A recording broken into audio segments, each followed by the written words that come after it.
चक्रवात पीड़ित कोली समाज के लिए देवेंद्र भेंट भारतीय जनता युवा मोर्चा मुंबई का अभियान। मुंबई के हाल ही में आए ताउते तूफान के चलते काफी नुकसान हुआ है। समुद्री इलाके मड में रहने वाले कोली समाज के लोगों की रोजी रोटी प्रभावित हो गई। चक्रवाती तूफान में कोली परिवारों का आमदनी का मुख्य जरिया उनकी नावें ही क्षतिग्रस्त हो गई है, जिसके सीधा असर उनके और उनकी नावों पर काम करने वाले लोगों की आमदनी पर पड़ा है। महामारी के दौर में नई नावों का बंदोबस्त होने में भी वक्त लगने वाला है। खासदार श्री गोपाल शेट्टी जी ने मठ क्षेत्र का दौरा कर हालात का जायजा लिया और तूफान से हुए नुकसान के बारे में कोली समाज के लोगों से बातचीत की। तत्पश्चात भारतीय जनता युवा मोर्चा मुंबई ने कोली समाज के लोगों पर टूटी इस आकस्मिक प्राकृतिक आपदा में उनका सहयोग करने हेतु देवेंद्र भेंट स्वरूप राशन वितरण का अभियान चलाने का निर्णय लिया। भारतीय जनता युवा मोर्चा मुंबई अध्यक्ष तेजिंदर सिंह तिवाना के अनुसार घरों और नावों के क्षतिग्रस्त होने के कारण कोली समाज के लोगों की दैनिक आमदनी पर काफी असर पड़ा है। नई नावों का इंतजाम कर वापस समुद्र में उतरने में अभी वक्त लगेगा। ऐसे में हमारा एक प्रयास है कि उनके परिवारों को राशन उपलब्ध करवाकर उनकी मदद की जा सके। इस मुहिम के तहत 300 परिवारों को देवेंद्र भेंट के स्वरूप राशन की मदद मुहैया करवाया गया। मैं सब आप लोगों को भी धन्यवाद इस बात का दूंगा कि आप लोगों ने जो टीवी पर कल जो बातें चलाई, वो बातें देखकर सुनकर हमारे जनसेवा बैंक के चेयरमैन एडवोकेट जयप्रकाश मिश्रा जी यहाँ पर आए हैं और उन्होंने ये निर्णय किया कि जनसेवा बैंक के माध्यम से जितने भी लोगों को नया वोट लेने का है उनको कम ब्याज से पैसा देंगे, तुरंत लोन की व्यवस्था करेंगे।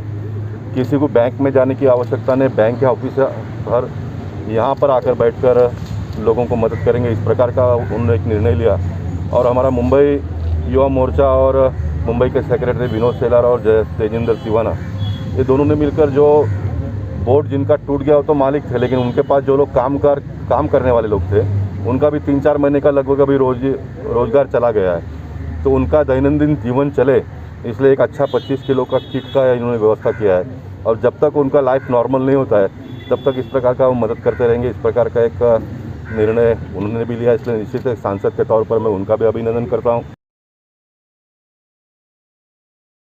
वो पता चला और हम लोगों ने कल आकर सभी बातों का जायजा लिया और जायजा लेने के बाद में मैं सब आप लोगों को भी धन्यवाद इस बात का दूंगा कि आप लोगों ने जो टीवी पर कल जो बातें चलाई, वो बातें देखकर सुनकर हमारे जनसेवा बैंक के चेयरमैन एडवोकेट जयप्रकाश मिश्रा जी यहाँ पर आए हैं और उन्होंने ये निर्णय किया कि जनसेवा बैंक के माध्यम से जितने भी लोगों को नया वोट लेने का है उनको कम ब्याज से पैसा देंगे, तुरंत लोन की व्यवस्था करेंगे।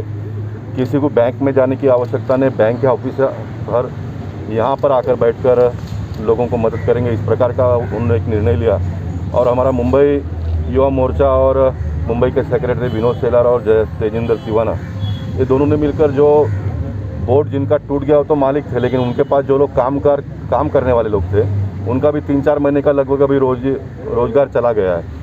तो उनका दैनंदिन जीवन चले इसलिए एक अच्छा 25 किलो का किट का इन्होंने व्यवस्था किया है और जब तक उनका लाइफ नॉर्मल नहीं होता है तब तक इस प्रकार का वो मदद करते रहेंगे। इस प्रकार का एक निर्णय उन्होंने भी लिया, इसलिए निश्चित एक सांसद के तौर पर मैं उनका भी अभिनंदन करता हूँ।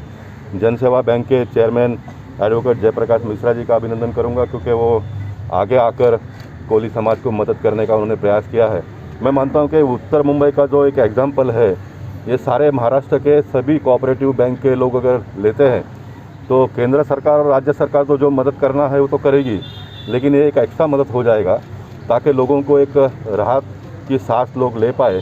इस प्रकार की एक व्यवस्था होते जा रहा है, ऐसा मुझे लग रहा है। राज्य सरकार की तरफ से अभी तक कुछ भी इनके लिए हेल्प नहीं पहुंची, जबकि काफ़ी नुकसान हुआ है लोगों का। इसे आप किस तरह देखते हैं, इतनी देरी क्यों?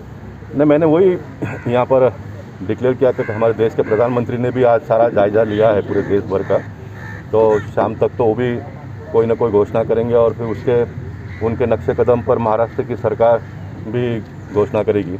राज्य सरकार ने आगे बढ़कर सभी प्रकार की मदद करना चाहिए इनको, लेकिन केंद्र सरकार और राज्य सरकार जो भी करना है वो करेगी, लेकिन उसके आगे जाकर समाज का भी एक दायित्व बनता है, इसलिए समाज ने भी आगे आकर लोगों को मदद करना चाहिए और वो हम सब लोग मिलकर कर रहे हैं। नाही, हा वादळ तुम्ही लोकांनी काल दाखवल्यामुळे एक मुंबई शहरामध्ये वातावरण निर्माण झालं आणि जनसेवा बँकेचे चेअरमॅन ॲडव्होकेट जयप्रकाश मिश्राजींनी तो क्लिप पाहिल्यानंतर त्यांना असं वाटलं की आपण कोली बांधवांना समोरून जाऊन मदत केलं पाहिजे आणि त्यांनी कोणत्याही प्रकारच्या गॅरंटीशिवाय लोकांना लोन देण्याचा घोषणा केला 10-11% व्याजाने ते पैसे अन्य लोकांना देत असतात, परंतु ह्या बांधवांना 9% व्याजाने पैसे त्यांनी द्यायचं घोषित केलं. इकडे सरकार जे काही डिक्लेअर करेल त्या सरकारच्या माध्यमातून तो लोकांना फायदा होणारच आहे, परंतु जनसेवा बँकेने एक पुढाकार घेऊन एक नाविन्य लोकांसमोर ठेवलेलं असं माझं मत आहे. आणि मला असं वाटतं का उत्तर मुंबई आज जे काय करते त्याचा उदाहरण घेऊन संपूर्ण महाराष्ट्रात लोकांनी अशा प्रकारचं जर काम केलं तर मला वाटतं कोळी बांधवांना एक खूप मोठा दिलासा मिळेल. त्यांना पुन्हा आपल्या पायावरती उभं राहून पुढचा जीवनाचा वाटचाल करण्यासाठी एक त्यांना मार्ग सापडेल. चलो पीआर रोल नीचे कर सकते हैं। पीआर रोल गजेंद्र जी, क्या कहना चाहेंगे जब आपने यहाँ पर विजिट किया, आपको किस तरह से लगा कि लोगों की इस तरह से हेल्प करनी चाहिए जो आज आप लोगों के में राशि वितरण कर रहे हैं, किस तरह से आपके मन में ख्याल है?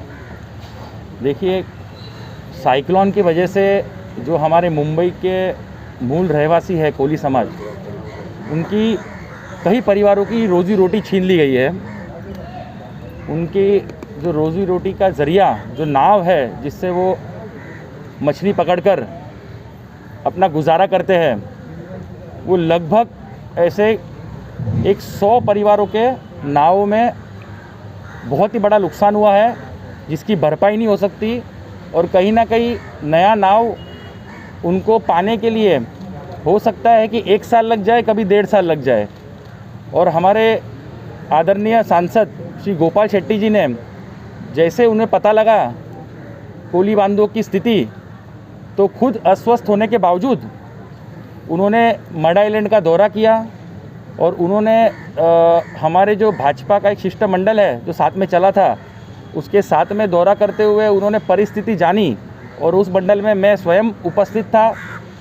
और हम युवा गोपाल शेट्टी जी की इस कार्यशैली को देखकर प्रभावित हुए और हमने ये तय किया कि कहीं ना कहीं हमारा योगदान भी होना चाहिए. इसलिए आज युवा मोर्चा मुंबई की तरफ से हमने सोचा कि जो पहली जो मदद है वो हमारी तरफ से हमारे कोली बांधवों को मिलनी चाहिए. इसलिए हमने जो उनके कम से कम 1.5 से 2-3 महीने का राशन ऐसा हम कर सके, इसलिए हमने ये पहल आज ली है.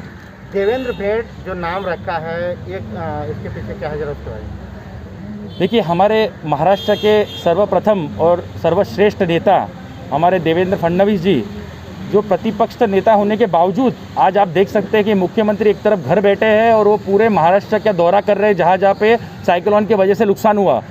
तो उन्हीं से प्रभावित होकर उनके मार्गदर्शन पे चलते हुए हम युवाओं ने भी मुंबई में, चाहे वो माहिम हो चाहे मड हो, ऐसे सब अलग अलग जगहों पर हमने भी दौरा किया. और हमने देखा कि हमारा भी दायित्व बनता है, तो उनसे प्रभावित होकर देवेंद्र जी से हमने लोगों की मदद करने के लिए ठाना और आज उसकी शुरुआत की एक पहल की है. इसलिए देवेंद्र जी का नाम हमने दिया है क्योंकि एक तरफ सेंटर में मोदी जी और महाराष्ट्र में हमारे नेता देवेंद्र जी वो लोगों के लिए तत्पर रहते हैं हमेशा ही. जब भी महाराष्ट्र पे कुछ भी समस्या आई तो सबसे पहले देवेंद्र जी आगे बढ़कर मदद करने के लिए आए. इससे हम प्रभावित होकर सभी युवाओं ने देवेंद्र भेट इस तरीके से हमने आज कोली समाज के हमारे बांधवों को महीने का राशन देने के लिए हमने तय किया. तो तेजेंद्र जी, जब आप इन परिवार को राशन वितरण के लिए आपने एक प्लान किया कि उन्हें देना है, तो किस तरह से आपने एक लिस्ट बनाई कि हम आप हर नीडी पर्सन तक पहुंचकर उन्हें हेल्प कर पाए, क्योंकि यहाँ पर काफ़ी घर है, तो क्या आप हर घर तक पहुँच रहे या फिर अभी आप कुछ लोगों को दे रहे, कुछ लोगों को फिर आपको देंगे? नहीं, हम हमारे जो मड के कई सारे मच्छीमार सोसाइटीज़ होते हैं, तो उसमें से जो विविध सोसाइटी जहाँ आप आज अभी हम लोग बैठे हैं, वो सबसे बड़ी सोसाइटी इस मड आइलैंड की कोली समाज की है. तो सोसाइटी के जो अध्यक्ष है और जो उनके सेक्रेटरी है, इनसे हमने चर्चा की. उन्होंने लिस्ट बनाई, जो मुआयना हमने किया था उसकी एक प्रॉपर लिस्ट बनाकर हमें दी गई है. उस लिस्ट के बाद हमने आज उनसे एक निवेदन करके जो राशन बांटअप है वो आज हमने इस समय तय किया कि जब लोग हमारे पास आ सकते हैं उस समय हमने तय करके उसी लिस्ट के माध्यम से हम आगे बढ़कर उनको दे रहे सबको. कोविड का फर्स्ट वेव हो या सेकंड वेव हो या फिर साइक्लोन हो, कोई भी हो, यूथ जिस तरह से आगे बढ़कर, और आप खुद आगे दिख तरह से देखे जाते हैं, हमेशा वर्क करते हैं, किस तरह से इस जोश और जज्बे के साथ आप काम करते हैं? देखिए, मुझे गर्व है कि आज का जो युवा है वो समाज सेवा और लोक सेवा के लिए हमेशा ही आगे आता है. खास करके भारतीय जनता युवा मोर्चा के कार्यकर्ता आप पिछले फर्स्ट वेव से भी देख रहे हैं, चाहे वो खिचड़ी बांटना हो, सैनिटाइजेशन करना हो, एम्बुलेंस सर्विस प्रोवाइड करना हो या पेशेंट्स को बेड दिलाना हो. सेकंड वेव में भी हमने चाहे वो रेमडेसिविर इंजेक्शन प्राप्त करने में मदद करनी हो, चाहे बेड्स दिलाना हो, ऐसे कई अन्य काम युवा मोर्चा के कार्यकर्ताओं ने जमीनी स्तर पर उतर के किए हैं। तो मुझे गर्व है कि युवा हमारे जो नेता है, तो नेतागण हमें प्रेरित करते हैं, चाहे वो देवेंद्र फडणवीस जी हो, चाहे वो हमारे नरेंद्र मोदी जी हो। तो इन सबसे प्रेरणा लेकर युवा जमीनी स्तर पर उतरकर लोक सेवा में उतरे, इसलिए मुझे बहुत गर्व होता है। Thank you.